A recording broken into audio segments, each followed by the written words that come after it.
जय जितवाहन बाबा। प्रेम से बोलिए जितवाहन भगवान की जय, जित महाराज की जय।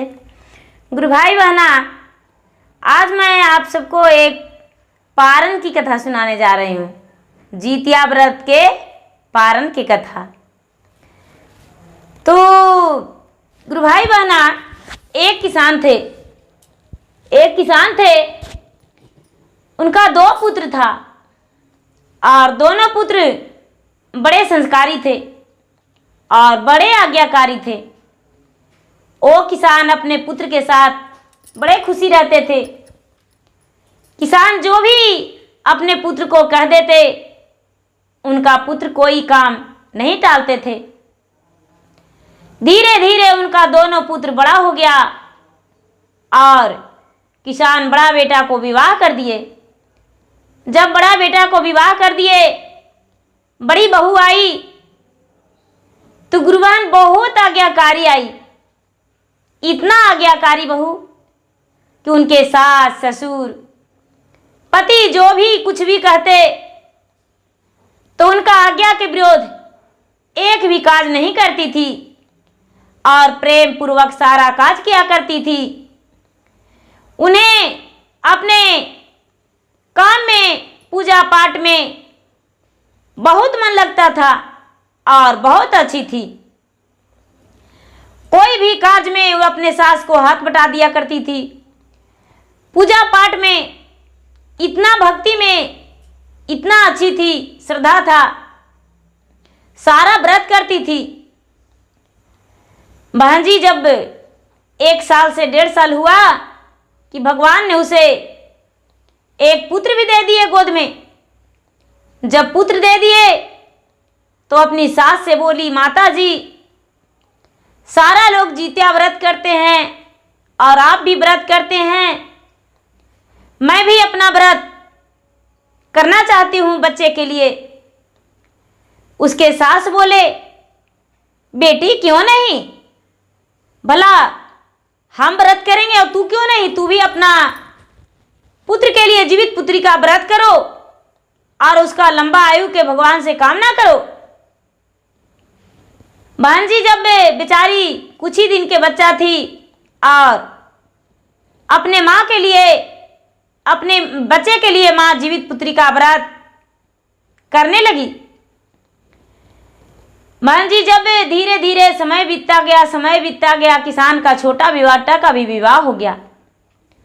जब छोटा बेटा का भी विवाह हो गया और घर में आई तो कोई कार्य सही से नहीं करती थी और किसी का भी आज्ञा को पालन नहीं करती थी, किसी का भी आज्ञा को पालन नहीं किया करती थी और उसे तो लगता था कि ये सब तो ढोंग रचते हैं।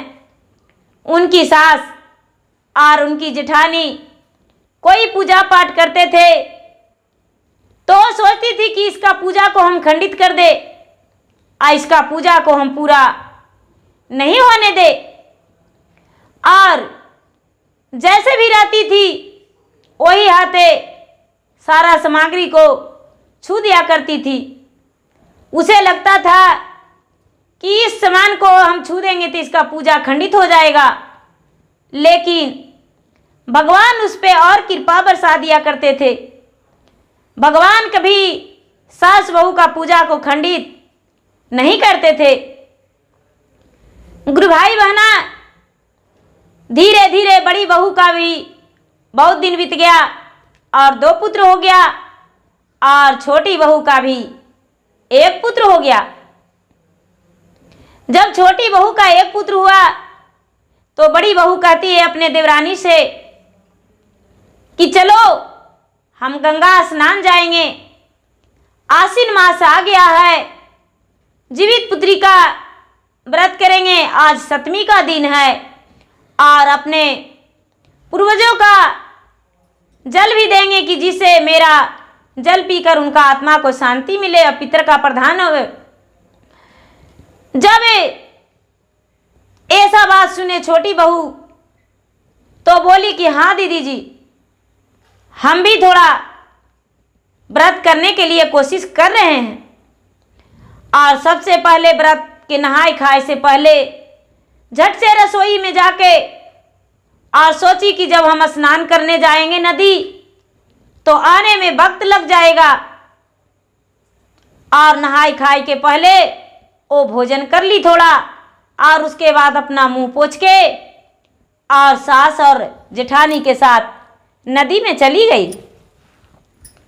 नदी में चली गई, सबके साथ स्नान की, पूजा की और पूजा पाठ करके और घर आई। दूसरा दिन जब उपवास का दिन था तो उपवास के दिन सारी लोग तो पूरा भगवान के ध्यान में रहते हैं, जितवाहन बाबा के ध्यान में रहते हैं, जीवित पुत्री का व्रत करके, और कोशिश करते हैं माँ की एक सीख भी नहीं तोड़े।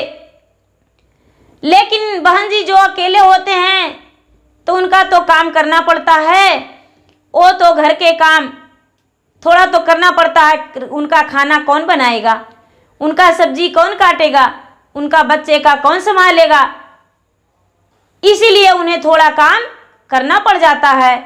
तो जो छोटी बहू थी उनकी सास भी सो गए और जेठानी भी सो गए अपने बच्चे के साथ, और जो देवरानी थी वो क्या कि सोची कि मैं तो दिन पूरा बिता लिया हूं, भला रात कैसे बिताएंगे, मुझे कौन देख रहा है, क्यों ना हम थोड़ा सा भोजन कर लें कि जो मुझे कोई देख नहीं पाए, और सवेरे उठकर तो मुझे खाना बनाना पड़ेगा, तो भला भूखे रह के खाना बनाएंगे, ऐसा व्रत तो मुझसे पूरा नहीं हो सकता है।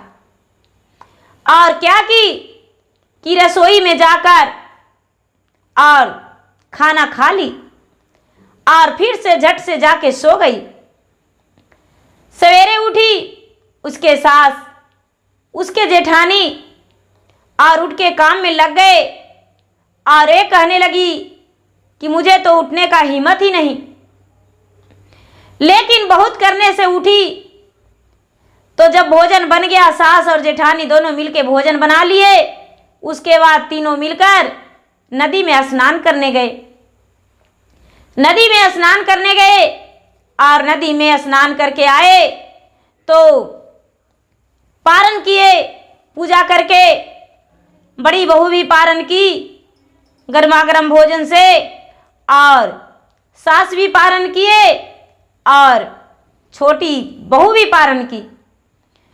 जब पारण करके और बड़ी बहू ने अपने जो उनका जीतबंधन था अपने गले में पहन के और अपना बच्चा को पहनाने गई, और जो कलेवा होता है जो कलाई में बांध दी।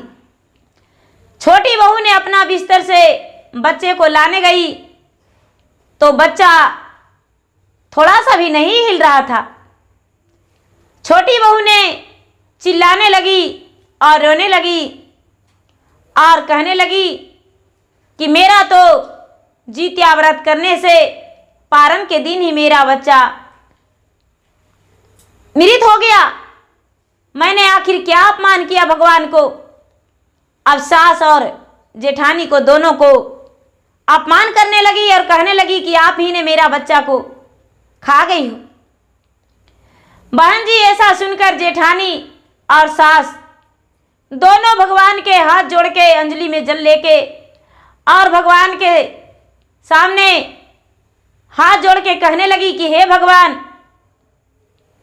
आखिर मैंने क्या बिगाड़ा आपको जो मेरा घर इतना बड़ा शोक पहुंचा दिया। इसका पुकार को भगवान सुन लिए और एक छोटा सा बालक बन के जितवाहन द्वार पर खड़े हो गए। द्वार पर खड़े हो गए और कहने लगे कि हे माता क्या भोजन कराओगे। सारी लोग कहने लगे कि ये बच्चा, इनका घर में बहुत बड़ा शोक पड़ गया है, इनका घर में भोजन कैसे कर सकते हैं। बोले नहीं, मैं इन्हीं का घर में भोजन करूंगा और कहाँ बच्चा है। ऐसे करके और जितवाहन एक बच्चे का रूप धारण करके और उसके घर के अंदर प्रवेश कर गए और उनका जो छोटी बहू का हकीकत था, सच्चाई था, वो सबके सामने कहने लगे कि ये बच्चा को खुद ने मारा है। ये तो निर्जला व्रत में थी, निराहार व्रत में थी, उपवास में, जितिया के व्रत उपवास में थी और आधी रात में भोजन कर ली। इसी कारण इसका बच्चा का ये हाल हुआ है। सारा लोग कहने लगे कि आप कौन हैं? वो जो छोटी बहू थी उन्हें बाल पकड़ के, हाथ पकड़ के और मारने के लिए अपना हाथ उठाई। सास ने हाथ पकड़ के कहती है कि सच सच बता, तेरा इतना बड़ा दुख भी है फिर भी इसको मारने के लिए कैसे चाह रही हो? क्या ये सच है बालक जो बोल रहा है? अपने बहुत मलिनता के साथ कहती है कि नहीं माता जी, मुझसे भूल हो गया। ओ बालक के जितवाहन भगवान के सास और जेठानी दोनों मिलके चरण पकड़ के और कहती कि महाराज आप कोई देवता देवी हैं, आप मेरे बच्चे का बचा लीजिए, दोबारा ऐसा गलती नहीं होगा। जितवाहन भगवान ने उसका बच्चे को बचा लिए और बचा के और बोले कि मैं तो आज के लिए क्षमा कर दे रहा हूं, इसका बच्चा का फिर से जीवन दान दे रहा हूं, लेकिन दोबारा गलती करेगा तो इसका कोई उपाय नहीं। जो छोटी बहू थी वो सबसे माफी मांगी, आपने गलती पर पछतावा की और बोली कि मैं ऐसा दोबारा नहीं करूंगा, भगवान मुझे क्षमा कर दो। भगवान ने उसका गलती का क्षमा करके और उसका बच्चे का जीवित करके अंतर ध्यान हो गए। सारा लोग हाहाकार करके मचाने लगे कि कितनी कुकर्मी थी जो कि व्रत में भी रह के और भोजन कर ली थी और सास और जेठानी को बोली कि तू डायन हो, मेरे बच्चे को खा गई हो। लेकिन ऐसा नहीं था, ये तो खुद अपने आप कुकर्मी की थी। गुरु भाई बहना, उनका बच्चा जीवित हो गया और उनके पास ज्ञान भी हो गया।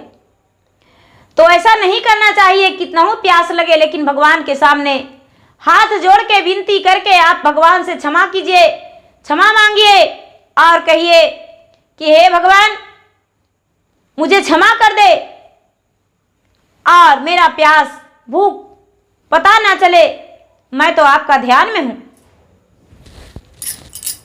धन्यवाद। जय जितवाहन बाबा।